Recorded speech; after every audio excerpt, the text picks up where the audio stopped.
I always like to read what writers write, and I'm going to read you this. This is something that that Flanagan wrote when she was in the sorority, Joan Didion sorority. I was sitting on the floor of the, in quotes, television room in the Tri Delta sorority house on Waring Street in Berkeley. I hadn't been in a sorority house in 40 years, but it all came back to me. The sleepy underwater feel of the house at midday, the muffled sounds of a meal being prepared in the kitchen, the constant effort to keep a mild depression from growing, and the endless interest in candies and snacks. Okay, guys, writing doesn't get better than this. That's it. This is, for me, writing does not get better than this. It's very compact, it's very evocative, and you know everything you need to know, even if you've never in your life been to a sorority house. Okay, the other thing I'm going to read, this is what made me cry today. So here we go, everybody. What Joan Didion taught me. Oh, shit. You can do it.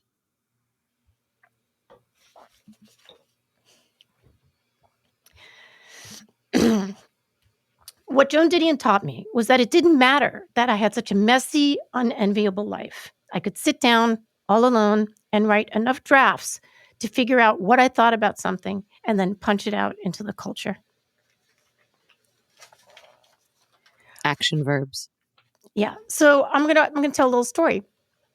I didn't think about telling this at all till I was making some notes this morning. So and I guess it pertains to me. So I had a weird high school experience. I kind of started playing hooky when I was about 13. By the time I was 14, I'd kind of left school. I'd gone to this like fancy private school in Brooklyn Heights. And I went and hung out in the streets in New York. We did a lot of stuff. We had, what we thought was a lot of fun. It was a lot of fun. We, did some drugs and we were just bad, not terribly bad. I never like hurt anybody or broke into anybody's house or anything, but I was hanging out with a pretty rough crew that was not from my neighborhood. And within about a year and a half, 2 years, that rough crew had gotten like really rough. Like they were beating each other with chains and guys were 16 and going to jail and people had guns and it was bad. And I was very lucky. I was able to kind of like be reabsorbed into my old world. And if people say like, as my daughter said, like, Mom, how did you do all these things? I was like, honey, it was the 70s. There were no parents around and whatever.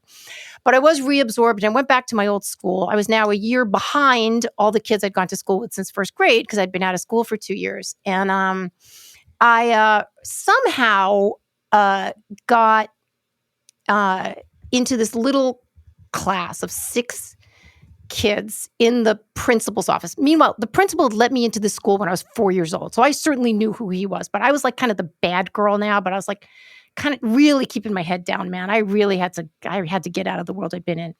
Anyway, we would sit once a week in his office and we'd read a book and then we would each write a little essay and we'd talk about it. And one time the book was Slouching Towards Bethlehem. So I came in the next week and he's like, well, Nancy, why don't you read your piece? And I stood up and I remember he was sitting on the edge of his desk and I stood up and I read my piece and I looked up and he was looking at me. I've said this before. The only time I've ever looked at anyone with that amount of radiance in my eyes was at my own baby. And he looked at me, he said, oh my God, you're a writer. As though it explained everything.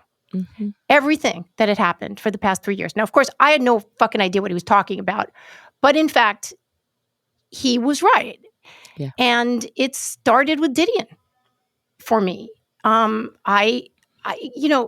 Flanagan talks about like, how does she capture women especially? And of course, men appreciate her writing. Of course they do.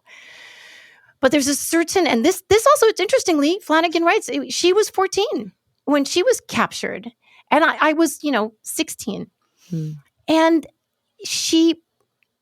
it's not so much that she gives you permission. For me, that was Mary Gateskill. That was reading Mary Gaiteskill's Bad Behavior. Yeah. And I was like, wait, you're allowed to write like this?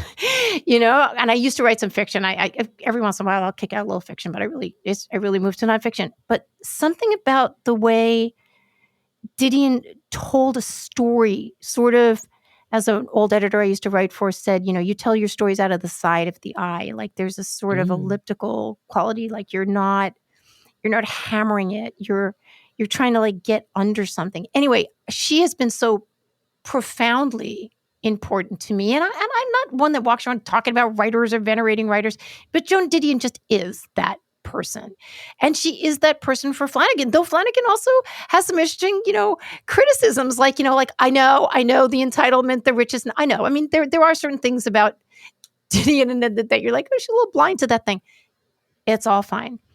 But the combination of reading Flanagan on Didion, for me, it's overwhelming.